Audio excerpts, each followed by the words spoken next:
नमस्कार। आज हम लोग इस टॉपिक के बारे में पढ़ेंगे, उसका नाम है red data book. Red data book मतलब इसका हिंदी होता है लाल आंकड़ों की किताब। अब रेड डाटा बुक है क्या? सबसे पहले हम लोग ये समझेंगे कि रेड डाटा बुक होता क्या है।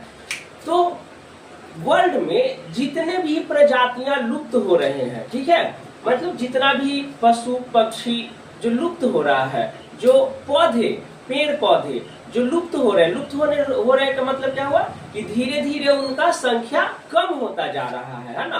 और आने वाले कुछ समय में 2-4-5 सालों में क्या होगा, वो पूरी तरह से वो समाप्त हो जाएंगे। ठीक है, तो वैसे पेड़ पौधे के लिए, वैसे जंतुओं के लिए, वैसे पक्षियों के लिए एक डेटा तैयार किया जाता है। ठीक है, क्या तैयार किया जाता है? एक डेटा तैयार किया जाता है कि वर्ल्ड में कौन कौन सा पक्षी अब कम होने के कगार पे है, या कुछ जो विलुप्त हो चुका है, कौन कौन सा जंतु कम होने के कगार पे है, या जो विलुप्त हो चुका है, कौन कौन से पौधे धीरे धीरे उनका वो जो पेड़ पौधे वो कम होते जा रहे हैं, या वे बिल्कुल विलुप्त हो रहे हैं। तो ऐसे पशु पक्षियों और पेड़ पौधे जो विलुप्त हो चुके हैं या धीरे धीरे विलुप्त होने के कगार पे हैं, दैट मीन्स कि आने वाले 2-4-5 सालों में वो क्या हो जाएंगे, पूर्णतः समाप्त हो जाएंगे। तो इस चीज का जो रिकॉर्ड रखता है बुक, उसी को कहते हैं रेड डाटा बुक। समझ में आया? इसी को क्या कहते हैं? Red data book. अब इसका रिकॉर्ड करता कौन है, रखता कौन है? तो INCU एक ऑर्गेनाइजेशन है, एक संस्था है जो रेड डाटा बुक को तैयार करता है। पूरे वर्ल्ड में क्या करता है ये, अपने पूरे वर्ल्ड में क्या करता है ये, रिसर्च करता है, ठीक है ना, और कि कौन कौन सा पशु पक्षी आने वाले समय में लुप्त होने वाले हैं, या कौन कौन इस देश में कौन सा पक्षी जो है विलुप्त हो चुके हैं। तो INCU का फुल फॉर्म क्या होता है? International union of conservation of nature and natural resource. इसका हिंदी होता है अंतरराष्ट्रीय प्राकृतिक संरक्षक संघ।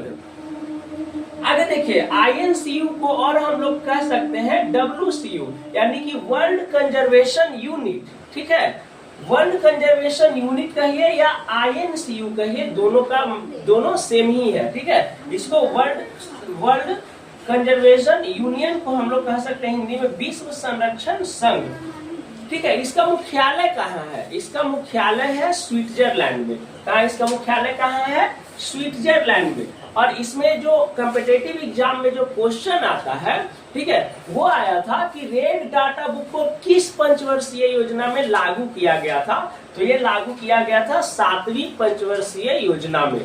ठीक है, ये रेड डाटा बुक को किस पंचवर्षीय योजना में लागू किया गया था, तो मतलब किस पंचवर्षीय योजना में ये लोगों को महसूस हुआ कि पर्यावरण संरक्षण के लिए, ठीक है, कौन कौन सा जीव जरूरी है, कौन कौन सा पौधा जरूरी है, ठीक है, इन सब के लिए 7वीं पंचवर्षीय योजना में रेड डाटा बुक को लागू किया गया, ताकि हमारे देश में जो भी पशु पक्षी है उनकी संख्या कितनी है और कौन कौन से पशु पक्षी आने वाले समय में विलुप्त हो जाएंगे, है ना। तो विलुप्त होने वाले पशु पक्षी को क्या करेंगे, रिजर्व करके रखेंगे, है ना, ताकि उनका संख्या धीरे धीरे हम लोग बढ़ा सके। तो ये जो रिकॉर्ड करता है इसी को कहते हैं क्या, red data book. I hope कि आप ये रेड डाटा बुक अच्छे तरीके से समझ गए होंगे।